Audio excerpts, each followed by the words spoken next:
Good afternoon, dear friends. We are coming unprepared. We don't have ready-made questions. It's going to be offhand. Please raise your hands. How many of you are start-uppers? Who are deep tech start-uppers? And how many scientists are there? Very good. Are there investors in this room? One. We are doomed to success today.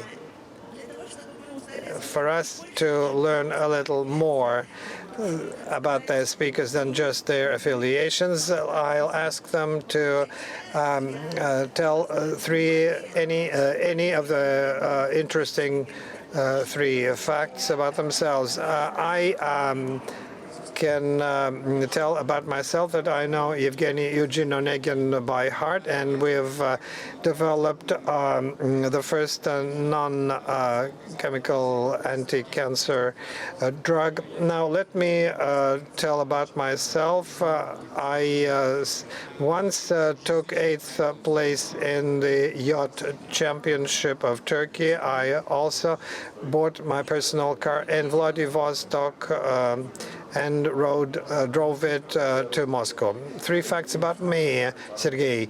I love cats. Last summer, I crossed the Lake of Onega on a yacht and nearly died during ascension to Kazbek Mount. And third fact, I was really dumbfounded by deep tech businesses founder. It started giving me pleasure, a paradoxical fact. One person definitely liked it. Now, three facts about your company's earnings, staff, and annual growth. Earnings last year was about 40 million. Growth is X2 year to year, and we have some 20 members. Almost all are researchers or engineers. Yes, you named all the three facts.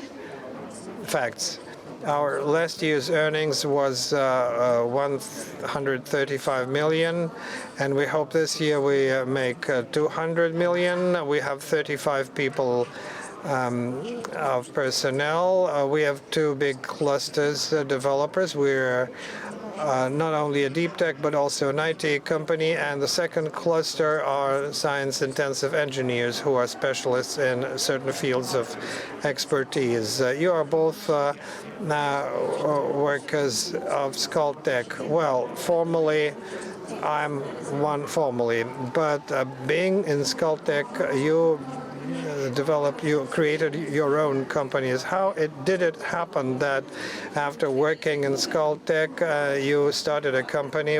Did you want to be very rich all of a sudden, or other factors? Yes, we did want to be rich, but also I worked at Scienc for a long time, rather. And it was an applied field of work. We were expected to attract research contracts to Scienc, and companies started coming with repeated requests. And also I met a very interesting person who became our business angel and the first angel. He's an Italian living here. He's a very strange man. But he got interested in what we were doing, and he asked us whether we wanted to make a product. And this is how it happened that I launched a startup, but it was but this man went to universities and to Scienc for ideas because he knew they were there. He was doing that himself. Did he invest in anyone other than you? Yes, he has a few other companies in Russia. Some companies he runs them themselves, and in some others he invests. We were one of the few companies that he invested first, and he's now with a Russian passport, and also congratulates me on Russian holidays. My academic career began in Scienc. I also moved to the founder of another technological startup. I came to Scienc from another startup, and the idea emerged when we started working with my student and now co-partner, co-founder and partner, Evgeny, and we realized that hydrocarbon production development was something that needed to be developed in a novel way, and we had this idea of a digital clone. There was a translational research grant, and there were a few drivers. One, to make the world better, a better place. We are now also working in biomed and longevity. And of course, we need to earn some money for the pension. My company develops drugs, and development of drugs is a long road, and we need to cover a road of 15 years before we begin to earn something. And we've spent some hundreds of millions of rubles. What did it take you from the point when you decided to start a company to product entry to the market? In my case, it was not that long. It's software, but it was longer than if I were doing some general software. It's science intensive, but from the idea to the first release, it took about 1 year, but a release is one thing and making money is another thing. And I think we have not yet begun to earn money, so I can say it's 5+ years. How about money? I'm talking about money. So how much did you spend? So we've spent, I've recently counted, over, all in all, together with investment, grants, and all the money earned, we invested in the product and its growth. It's over 700 million rubles. 700 million. And that's little. And as a matter of fact, so-called co-optive companies who are our rivals in some way, they spend billions of rubles. Scientists who want to make a product out of an idea must really know it will cost about $500 million. But yes, but you need to attract the money from the market or other sources. But to make any product is expensive and not fast. Well, in my case, we have a hardware product. We need to manufacture it, to assemble it. It took us 2 years before we began to pilot it to the point of commercial sales. It took 3 to 3.5 years, and in terms of money, it was about 150 million. But that was only one product in chemistry and gas, oil and gas. We are going to do the same for chemical synthesis and pharmaceuticals. We need about $500 million to bring to market. Russia offers a rather large number of measures of support for founders and deep tech. What were the most important tools that you would advise to those who want to enter into deep tech startups? We have had different support measures, and we're thankful to our supporters, but I can say that the most understandable and useful in our case were grants, but not just any grants, but co-financing, co-funding by the customer, because that creates a discipline in the startup. It disciplines the customer, because the customer has to commit itself to and commit some resources, and there are grants like that from Skolkovo and other organizations. Big has that when they pay or partially pay for introduction and piloting.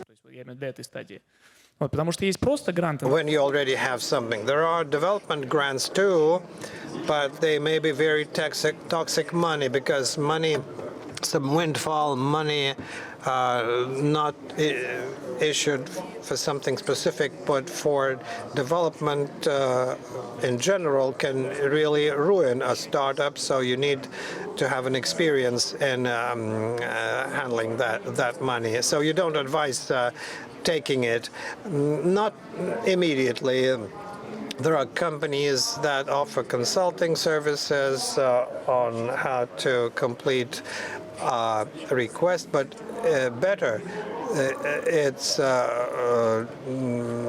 to make a few pilots to test them, to realize it's something needed, and then develop it to the final stage, or do some smaller projects for piloting with the customer. That's a very good idea. For example, there's a customer who doesn't want to pay much, but it will pay a little. Just do it and take a letter that it confirms it's necessary, and do it on a small scale.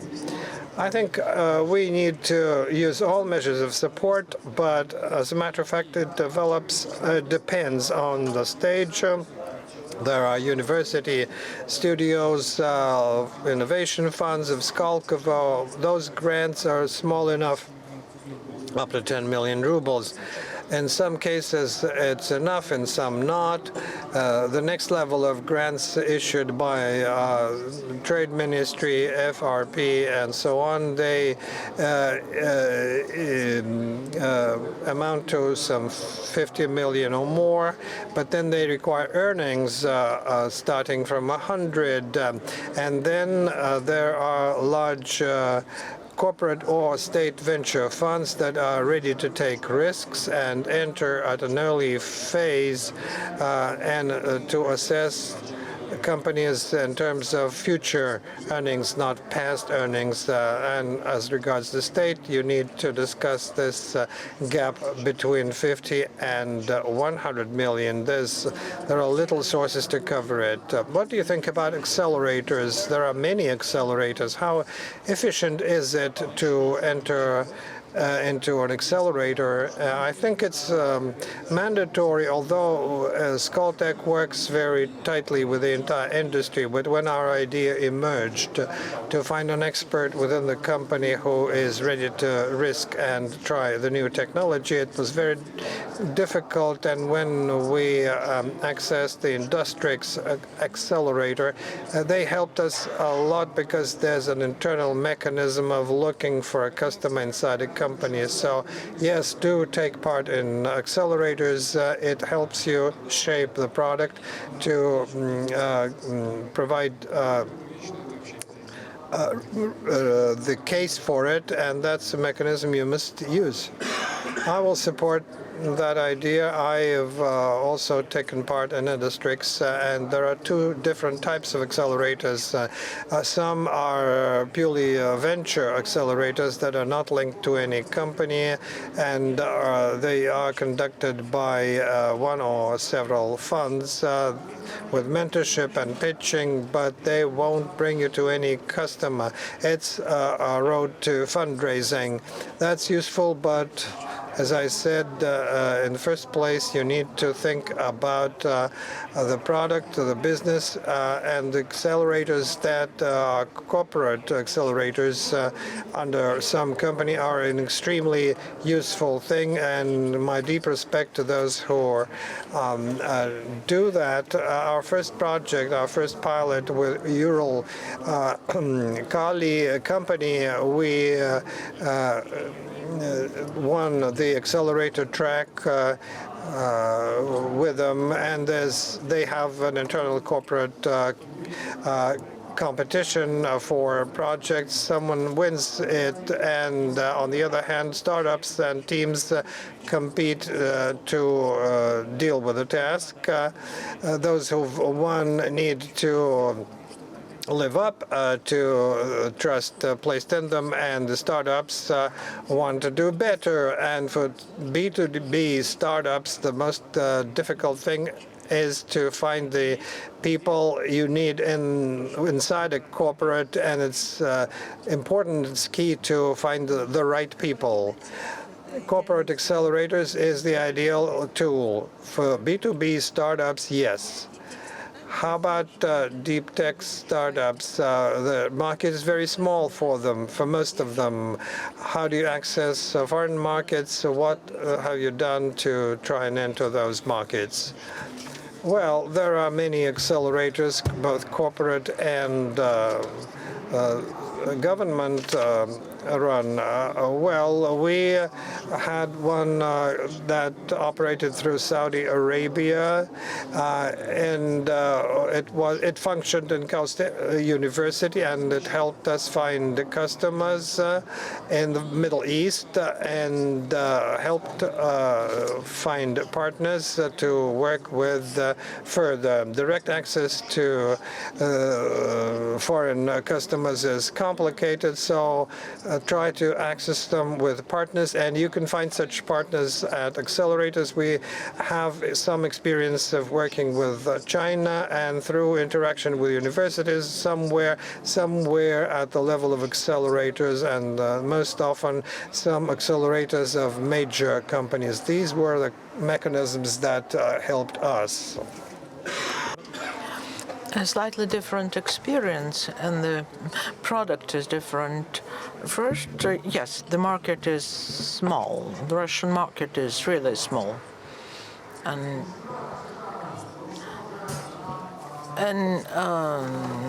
perhaps from the start we need to target international markets, but we should be aware that no one needs us outside Russia. Even in Russia, no one needs us from the start, and outside Russia, it's even more. For example, a startup with, let's say, from Venezuela, comes over in Russia and tries to sell something. They will struggle, just as Russian startups struggle outside Russia. And I had not realized it from the beginning. In Middle East, Abu Dhabi, Saudi Arabia, they need, it's a long game, even more than here. Accelerators help you just to get your foot in the door, and then you should work hard. And what helps is visibility. You have, if you have strong visible results here, if you show them a result with evidence, you can go outside Russia and wait for a year or 18 months before you start making money. Could you give 3 pieces of advice to a startup who wants to operate outside Russia? First, I would tell them to be aware that it'll be at least 2 years before they make money on a pilot, and immediately should perhaps start a joint venture. It should be a product, piloted product, perhaps published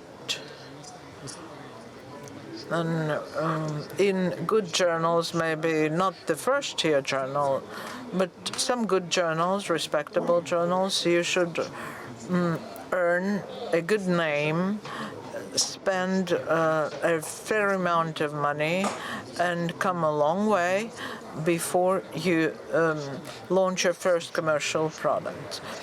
Otherwise, entering the Middle Eastern market is unrealistic. Concerning joint ventures, do you think it's more effective? Nothing to add. I was just nodding because I agree. There is a theory that if you start a joint venture with the other side, is it a good instrument for attracting funding? We have never done it, but we have an affiliate in Kazakhstan, and indeed, they're not founders, they're local partners, and they should be commercial partners. They should have access to local networks and will be helping you with networks. How do people find them? Through networking. An accelerator gives you the key, but it's just a key. In the Arab world, it's good to have Arab as partners because long-term ties, perhaps family ties, family relations are the core of networking there.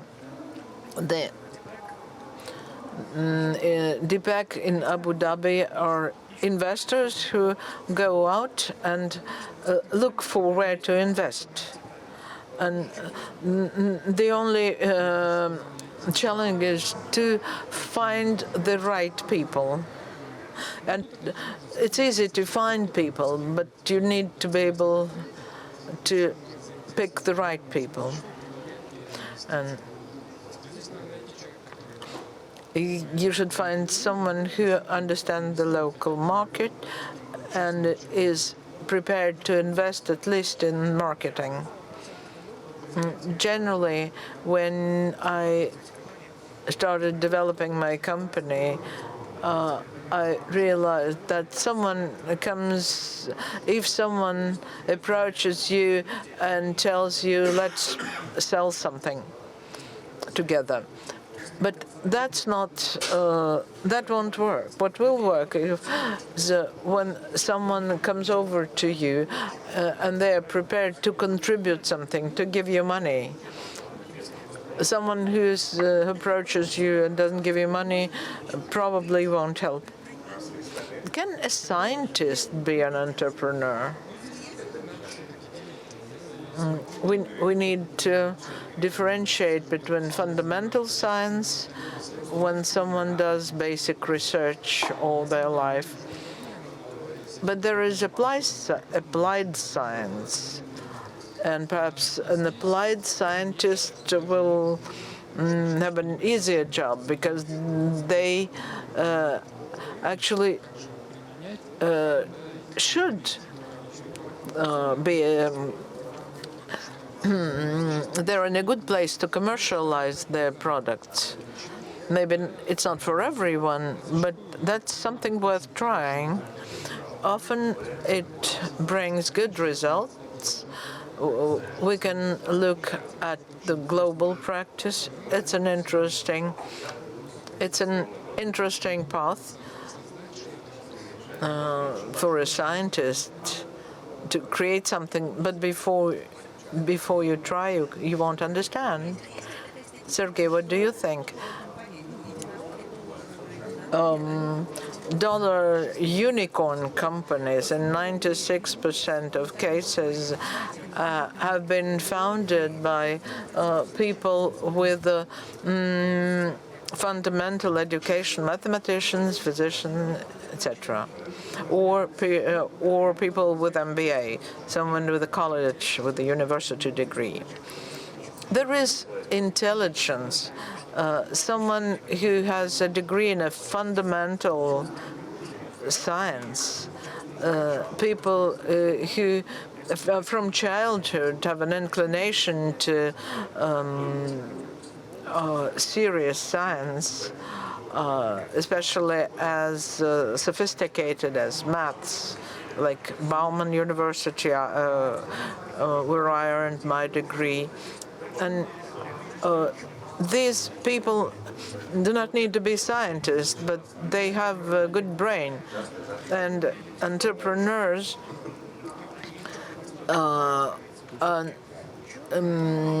who came from science and founded their companies are not scientists per se. They are. They do not focus on science. I have a friend who is passionate about science.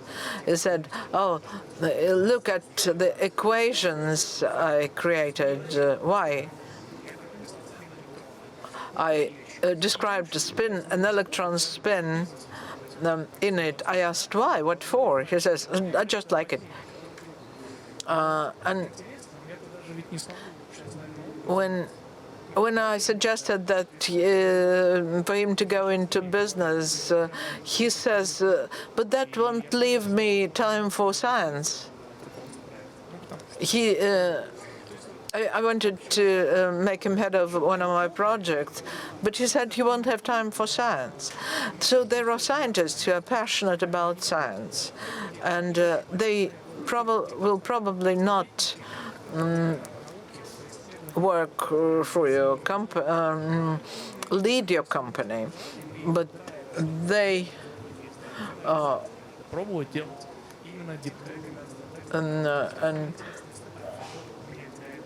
and those who have a drive to apply their knowledge should go and launch a startup. I know that there is a theory that a scientist starts something and his or her team joins them and create a company, and then once the company is ready, the scientists go back to do science. What do you think can be done? Can be done to have more science startups?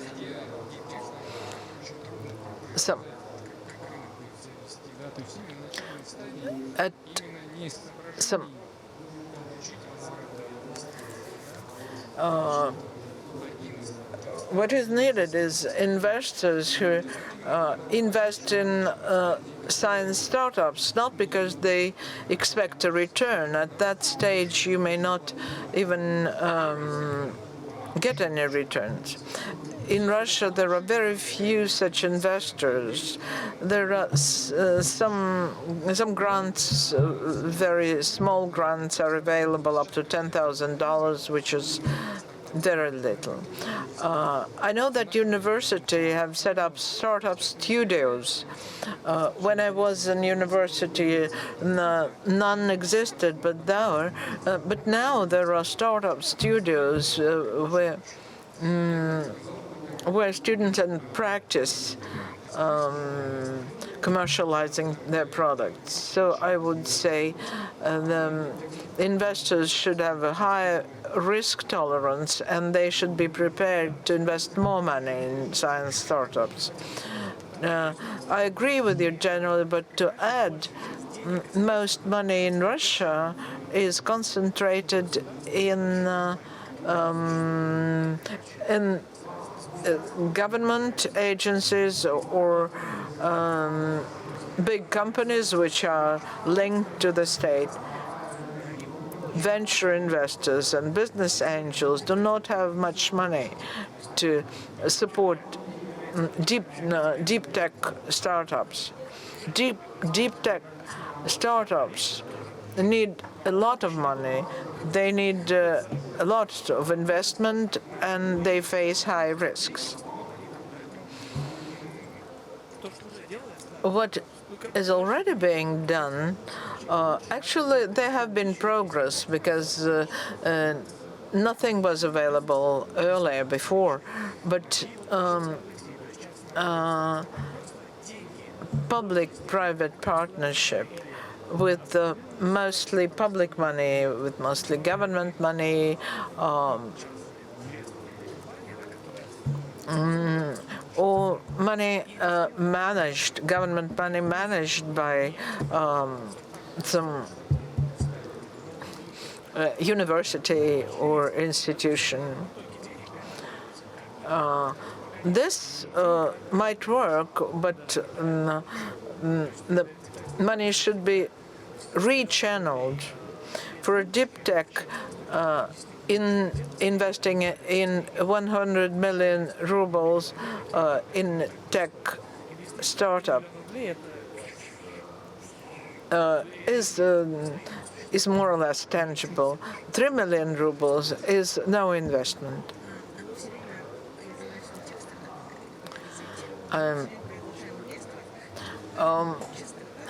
We keep inviting investors to show them startup pitches, but investors refuse. They say the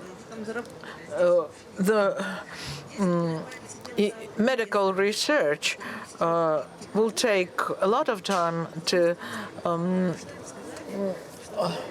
bring returns, so we're not investing in them. What would you say to potential investors to convince them that they're better off investing in deep tech startups?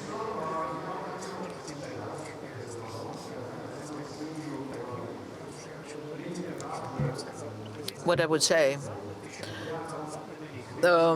first you would struggle to bring them together to fill an audience, a conference room.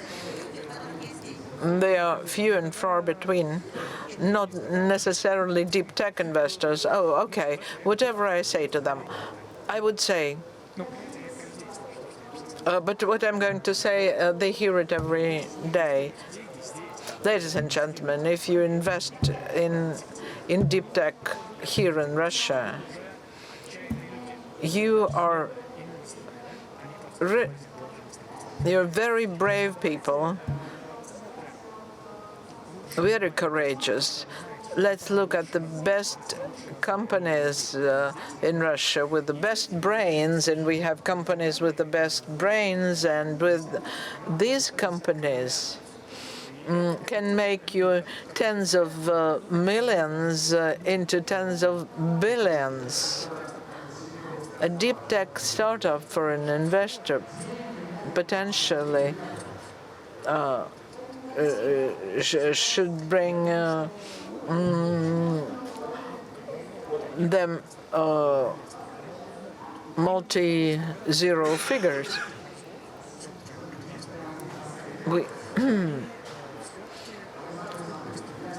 What is needed is a combination of good brains and a large part of the world for expert. And it needs to be explained. Deep tech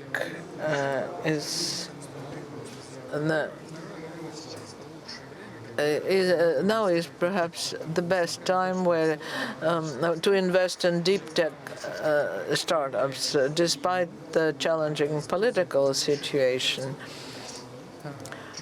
Russian deep tech startups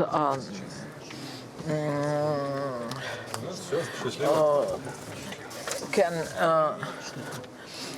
go out to the markets in the Middle East in BRICS countries, and it is known that Russia has the best brains and has very good technologies, and when many people in BRICS countries would love to try. So perhaps now is a good time to invest in deep tech startups. Does anyone in the audience want to ask a question?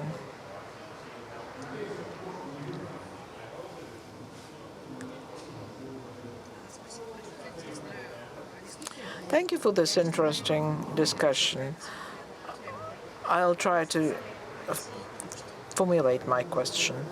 Alexey, you said that in deep tech,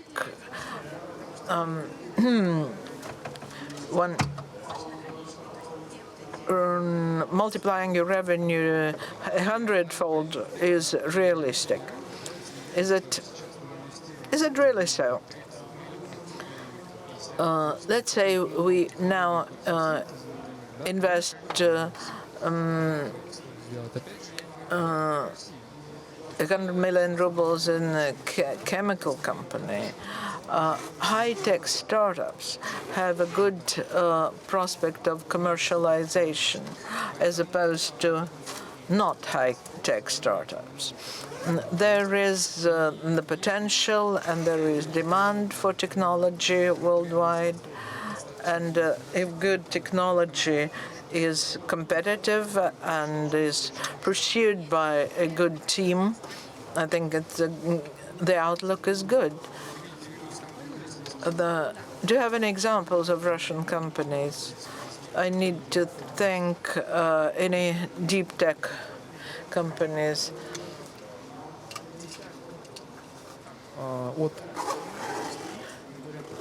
From 7 to 10-fold increase in revenue, and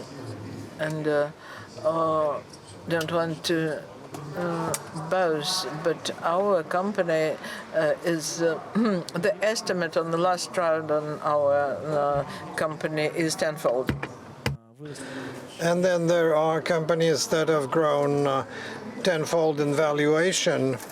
Maybe not 100, but 10x is a lot, and not over 50 years, but over 3 years. That's a serious return on investment. 100x only if you enter international markets. Otherwise, because, well, you know, you don't find enough customers or buyers, and it's only through foreign markets that you could increase 100-fold.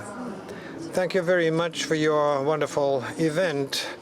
You've partially tried to answer this question, but still not quite definitely. Can a scientist who decides to become a founder remain a good researcher, or are these things incompatible? I think yes. If he is a founder and is active participant in management, of course he may lose in the Hirsch index and other indicators. It's not that we've just come up with something and then that's the end of it. You could continue research. That's an encouragement indeed. We have time for another question, for one more question.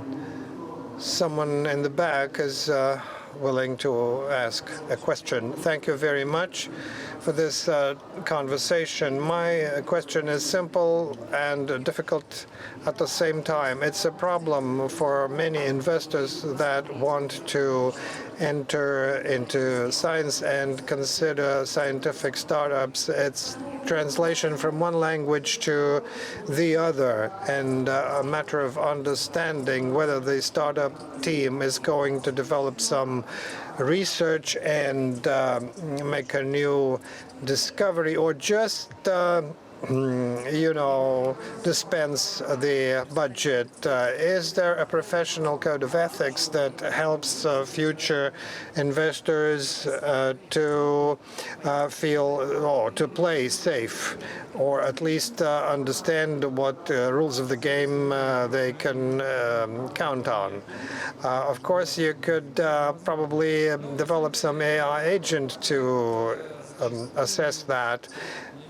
But it's not necessarily that the author of an idea that should manage the business. You could hire a competent manager and go on. We had an experience of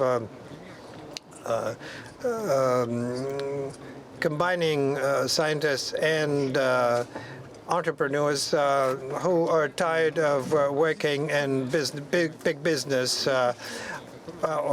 So business people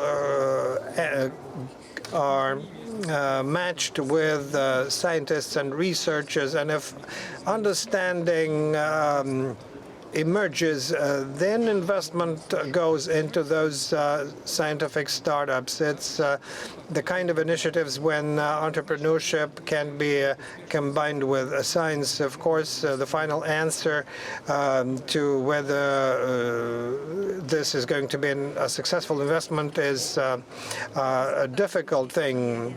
May I add, there are AI agents to select scientific startups, but then there should be some chemistry, some magic. There must be room left for it, and I would also like to see the investor's responsibility. A good investor is a good psychologist. Apart from being able to count money, they are expected. Private investors, not foundations, they are expected to read people's minds and select the right people. Bad investors will probably often miss and misread their mentality. And my second point is that those it matters a lot whether the person is looking for investment himself and he's talking about a product to be sold, or is it a person who needs money for pure research with no vision. But investors look at that in the first place, at how a person talks about what he's doing. Now, a blitz session, the road from scientist to founder. 3 pieces of advice to a scientist who wants to become a founder. And I could begin myself while you are thinking. To rely on the experience I've had, not to be afraid of suggesting new solutions, not to be afraid to learn that they're wrong, and not to be afraid to change the existing rules of the games. I would say try to explain your idea to those who are going to implement this idea. Second, not to be afraid to change your idea. Maybe it's applicable to another industry, and then to look for for the right kind of partners. Not to be afraid generally, and that's it. Thank you very much for coming.